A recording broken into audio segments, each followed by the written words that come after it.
Hello and welcome. Today is the 26th of June, 2017. My name is Derek, and I will be taking a look at silver at what the you-know-what kind of level. And you can find me on Steemit. I will not be talking any gold and silver trades on here because the only trades I do is in the physical bullion game. So yes, you will hear me talk about it, but they don't happen that often. So therefore, without further ado, let's take a look at the daily silver chart.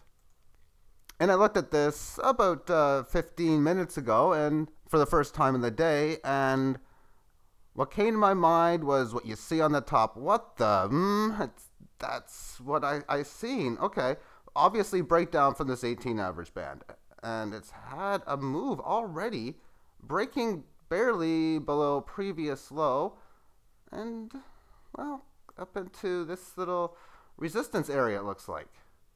What the? I mean, I have to shorten the time frame out. When I see something like this, like, what occurred to result in such an event, an atrocity? And here it be on the hourly. And what the is what I said again. What just happened right there to have this have a huge move from the handle of 1670 quickly down to 1625, where I can then see that it consolidated for 3 periods where it once previously had resisted.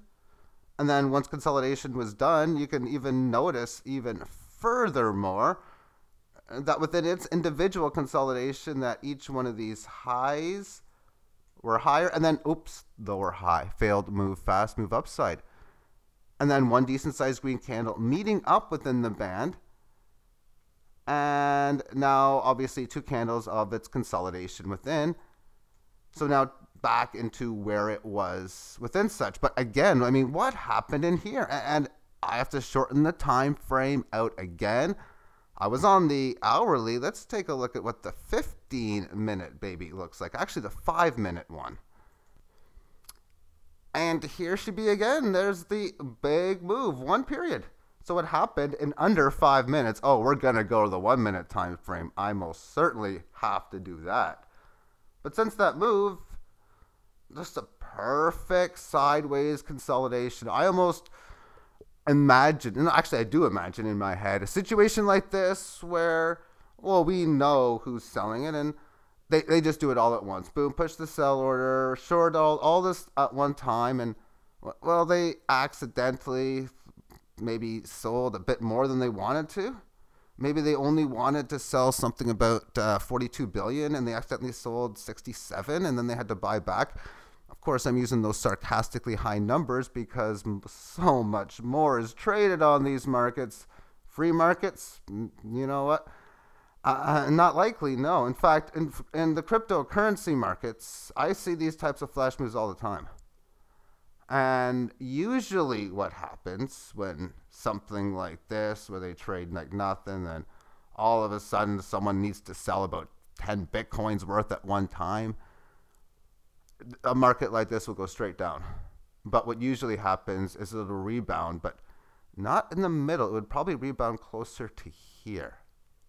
However, that's what I've noticed within the crypto game. Let's go to the 1-minute time frame because it happened at 8 o'clock. We can see on the bottom it happened at 8. Let's see it then. And there she be again, falling in 1 minute from about 1669 down to about 16 and a quarter. So that would work out to about 40 or so. A decent sized plus 2% push within this market. As far as some other ones at 8 o'clock, like gold, it did the same thing. About a couple of or so percent move. It's different rebounding. It went somewhat lower and then continued on with a downtrend. And then on its 5-minute chart, as I'm looking at it, well, it continued on with a downtrend towards here. And by the way, this is 8 o'clock European time, actually. I'm thinking 8 o'clock New York time. No, this was a while ago. This was like 3 o'clock in the morning, New York time. Anyway, furthermore, from this low, it's been able to rebound, and I'll find support in here. But again, one sudden sharp move. And I would normally expect 8 o'clock, 9 o'clock, even 10 o'clock Eastern time. These are the three times I look for the big move. So it really caught me off guard. I'm just now realizing this happened longer ago, and I should know when I'm looking at the charts. Anyway, let's look further and see other things like the Dixie, the dollar index, and what the stock market's doing, because I haven't seen that as of now. And on the 5-minute chart here at 8 o'clock, well, I mean, not really, but really, I guess. But 97.20 to 97.40, I mean, that's just a regular everyday move. So no, not really. So let's take a look at the stock market. And it has really nothing at all, because 8 a.m. that time is roughly like somewhere around here, which is like nothing. And even this move here, you look at it, okay, let's put in perspective as numbers. Okay, south of 2450, around 37, so 37 and even 49, that's a difference of 12. That's a 0.5%. Meh. Anyway, thank you for tuning in, and have yourself a great day. Bye-bye.